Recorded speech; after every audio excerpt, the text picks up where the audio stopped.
At the beginning of the story, we're taken to an old Buddhist temple, where a newly ordained monk is running in terror as if something is relentlessly chasing him. Suddenly, a countdown from 1 to 10 begins. The moment it reaches 10, a woman appears and hangs him to death.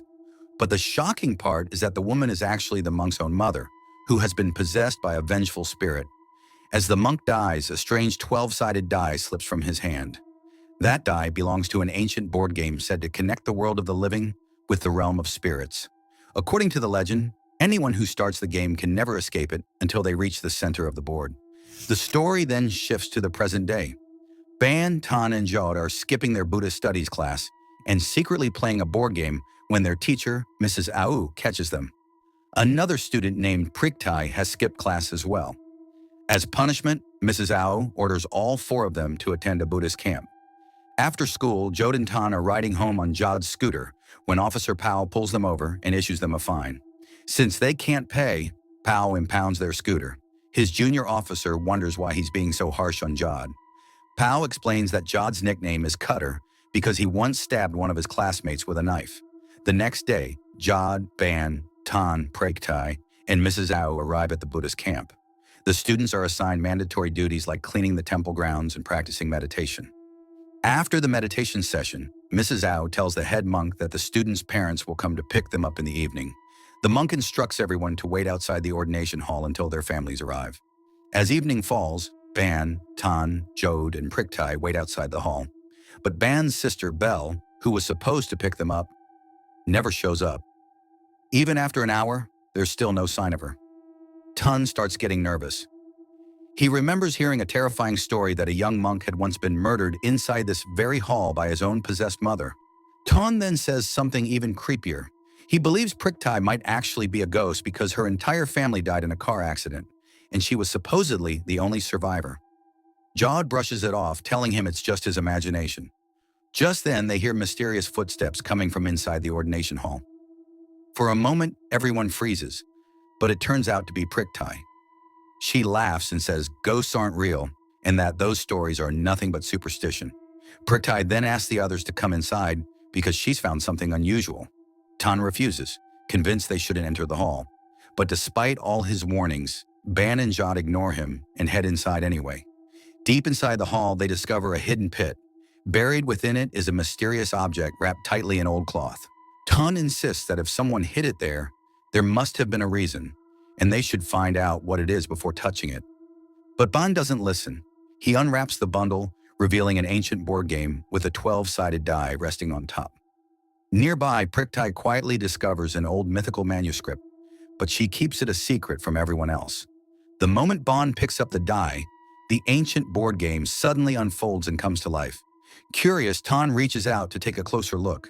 As they struggle over it, the die slips from Ban's hand, hits the floor, and lands on number 6.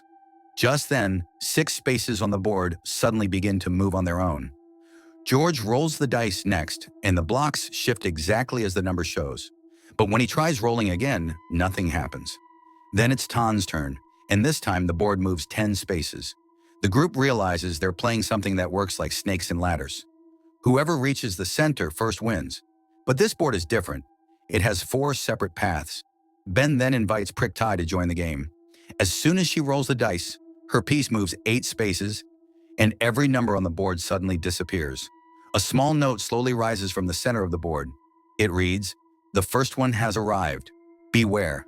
Hands trapped in flesh never let their prey escape." The moment they finish reading it, the note bursts into flames. At the same time, every candle in the dark hall suddenly lights itself. Then they spot a ghostly white figure standing outside the gate. George picks up a rock and throws it at the apparition. Instantly, the ghost starts circling the entire hall.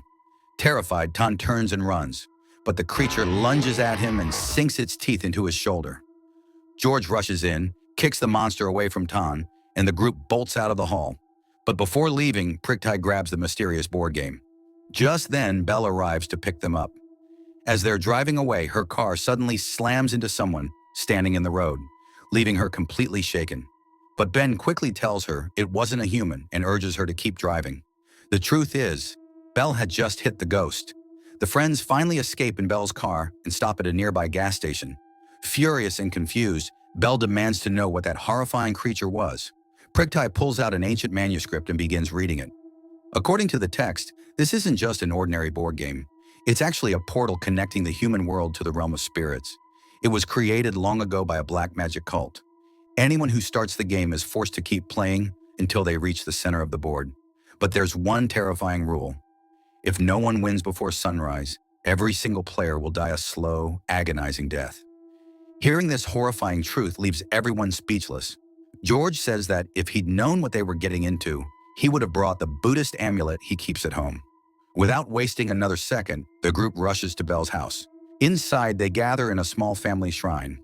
Panicking, Tan seals every entrance with sacred protective strings, hoping to keep the evil spirits from getting inside.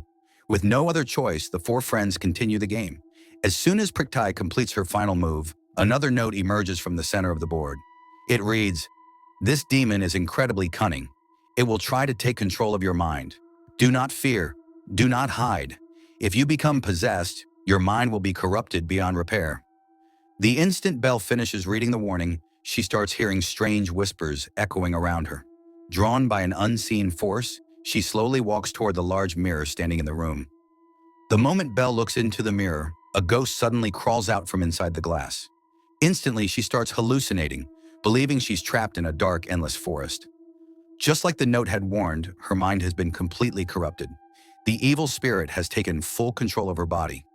Meanwhile, Ben, Jord, Pragthai, and Tan watch in horror as Belle begins acting strangely.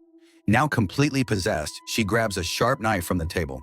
Suddenly, the old radio crackles to life, and Belle's own voice comes through the speaker, desperately warning her brother to run before it's too late. The very next second, Belle collapses unconscious onto the floor. Panicked, Ben rushes to his sister's side. Tun quickly places the sacred amulet on her, hoping it will force the demon out, but nothing happens. Instead, Belle's terrifying demonic eyes snap open, and with unbelievable strength, she drives the knife straight into Jord's thigh. Blood sprays everywhere as he screams in agony. The possessed Belle then smashes every light in the house, plunging the room into darkness.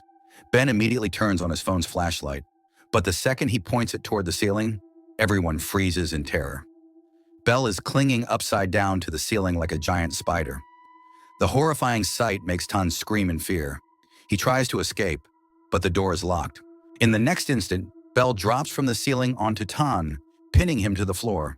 Then, in a gruesome display, she rips the holy amulet from her own throat, chews it into pieces, and swallows it.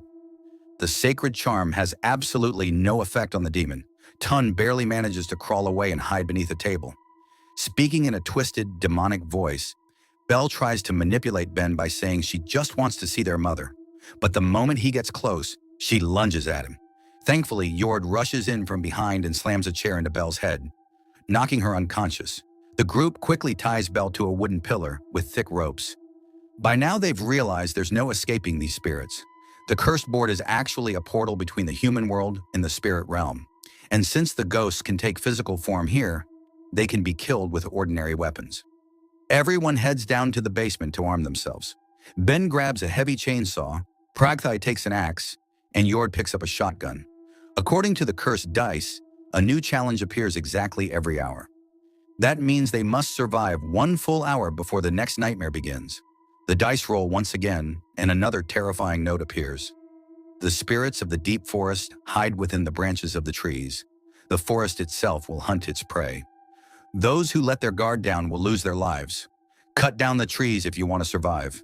Before anyone can react, the ground suddenly splits open beneath Pragthai's feet. Thick living vines burst out of the earth, wrapping tightly around legs. In seconds, they're dragging him underground, pulling helplessly toward the pitch-black forest waiting below. Ban, Jord, and Tan grab their weapons and sprint into the forest after her. What they find is absolutely horrifying. Prikta is still alive, but she's wrapped tightly in thick vines and suspended from a massive tree.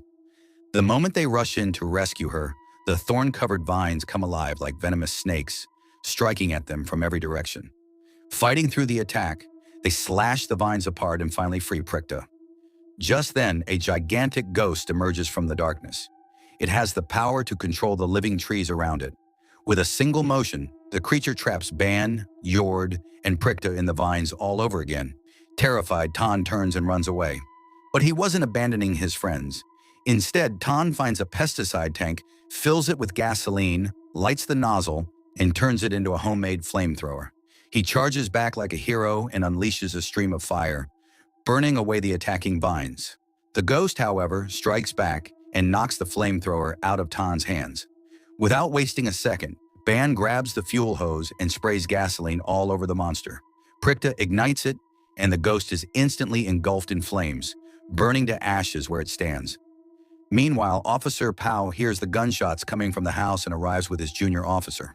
Bell, who is still tied to the pillar, lies to Pao, claiming that Ban and his friends were thieves who had already escaped. Hidden nearby, the group overhears everything. They quickly jump into Bell's car and speed away. Now they have no choice but to continue playing the cursed game inside the moving car. They roll the dice once again, and after Prikta's turn, another eerie message appears. In the darkest night, wings stretch across the sky but never touch the earth. The moment you feel the wind, the hunt has begun. Almost instantly, a dead bird slams into the windshield. Then the nightmare begins. Hundreds of birds start falling from the sky like rain. Suddenly, a deafening thud shakes the roof of the car. A gigantic winged ghost tears through the roof and slashes at Jord with its razor-sharp claws. Seeing this, Tan swings his axe straight into the creature's chest. The ghost simply lifts into the air and pulls the axe out of its own body as if it were nothing. Hovering in front of the car, it hurls the axe directly at Prikta's face. She narrowly dodges the deadly attack. Ban floors the accelerator, trying to run the monster over. But the ghost crashes through the windshield and begins forcing its way inside the car. At the last second, Jord fires a bullet straight into its forehead. The ghost falls. But Ban has already lost control of the speeding vehicle. The car flips violently and crashes deep into the forest. Miraculously, every one of them survives. At this point, it feels less like reality and more like they're trapped inside a deadly game of Jumanji. The group carries the cursed game board out onto the road. Guys, if Ben rolls a 6 or higher, this will be the final round, and the game will finally come to an end. But before he gets the chance, Professor Pao and one of his junior officers suddenly arrive and arrest them. In Pao's eyes, they're nothing more than a bunch of thieves. He orders everyone to put their hands in the air. Ben is still holding the magical dice, and this scene feels straight out of Jumanji. The moment he raises his hands, the dice slips from his grip and crashes onto the ground. Luckily, it lands on a number lower than 6. The board's blocks move forward by themselves, signaling that the next demon is about to enter the game. Before anyone can react, all 4 of them are thrown into jail. Even after hearing their unbelievable story, Professor Pao refuses to believe a single word. Instead, he assumes they're high on drugs. Then the horror reaches a whole new level. Pao's junior walks over to Ben and tells him that his sister is here to pick him up. The moment Ben hears those words, his blood runs cold. He knows Bella is still possessed. Bella quietly leans toward him and whispers, "Come with me, or I'll slit your sister's throat." Left with no choice, Ben follows his possessed sister straight toward what feels like certain death. But these kids aren't as helpless as they seem. Tan had secretly hidden the magical dice underneath his Jeep because the dice can still be rolled, even without the board. To defeat Jord's challenge, they need to roll an 11. He throws the dice, but it lands on 5. The board suddenly begins moving on its own. Pao's junior witnesses everything and desperately tries to warn his superior, but Pao brushes him off without listening. Then Pragtai takes her turn. They only need a 3 to win. She rolls 2. Another mysterious note slowly emerges from the board, but before anyone can read it, it catches fire and burns to ashes. At that exact moment, a creepy poem starts playing through the police station radio. From the grave, a headless warrior shall rise, bringing endless terror. Anyone who stands in his path will fall beneath his sword. As soon as the poem ends, every light inside the station goes out. One officer steps into the darkness to investigate, and suddenly a headless ghost emerges, swinging an enormous sword with terrifying force. The officer unloads his gun, but bullets are useless against the monster. In a single strike, the ghost slices him apart. Professor Pao and his junior are horrified. Only now does Pao realize the children were telling the truth all along. His junior grabs the cell keys and rushes to free them. But before he can unlock the door, the headless ghost swings its blade and decapitates him right in front of everyone. Pao empties every bullet he has into the creature, yet nothing can stop it. To protect the kids, he throws himself in front of the ghost and is gravely wounded. Knowing the monster collects the heads of its victims, Pow makes one final sacrifice. With his last remaining bullet, he shoots himself in the head, denying the demon the trophy it wanted. Meanwhile, back at the house, the possessed Bella tells Ben to hide inside. Then the demon slowly begins counting. 1, 2, 3. Just like the countdown we saw at the beginning. Ben tries to escape, but every door is locked. He peeks through a tiny hole in the door. And in the very next second, the ghost rips the entire door apart. It grabs Ben, lifts him into the air, and begins hanging him by the neck. His breathing slows as he struggles to stay alive. Right then, his friends burst into the room and pull Bella away from him. During the chaos, the magical dice slips from Progtai's hand and falls through the same small hole Ben was looking through. The group locks Bella inside the room while Ben and Progtai head downstairs to retrieve the dice. But the demon is already waiting for them. Just as Ben is about to roll, the evil spirit abandons Bella's body and possesses Progtai instead. She suddenly sees horrifying visions of her dead parents standing before her. But Progtai realizes they're nothing more than an illusion. To force the demon out, she grabs a knife and stabs herself. The spirit immediately leaves her body and returns to Bella. Barely alive, Progtai throws the magical dice toward Ben, but the possessed Bella steps in front of him once again and warns, "If you roll that dice, I'll kill him." The ghost is just about to slit Bella's throat, when Ben suddenly thrusts his own hand between the blade and Bella's neck. The sword tears straight through his hand, leaving it badly mangled. Despite the unbearable pain, his other hand is still free. Gathering every ounce of courage he has left, Ben throws the dice across the floor. The dice spins and finally stops. At that exact moment, the last block slides into the center of the board. The game is over. The instant the final move is complete, Bella is freed from the possession. The cursed board instantly folds itself shut as if nothing had ever happened. Morning finally arrives. Progtai, Jord, and Tan are all badly injured and covered in blood, but they're alive. In the end, Ben, Bella, Tan, Jord, and Progtai gather together and burn the cursed board game and its magical dice to ashes, making sure no one can ever play its deadly game again. And with those terrifying flames, the nightmare finally comes to an end. But remember, the greatest fear isn't always the monster we can see. Sometimes it's the evil we unknowingly bring into our own homes. This terrifying story proves one thing: every game played with demons ends in death. With this, the story ends here. Let me know your thoughts in the comments section. Subscribe to this channel for more stories like this,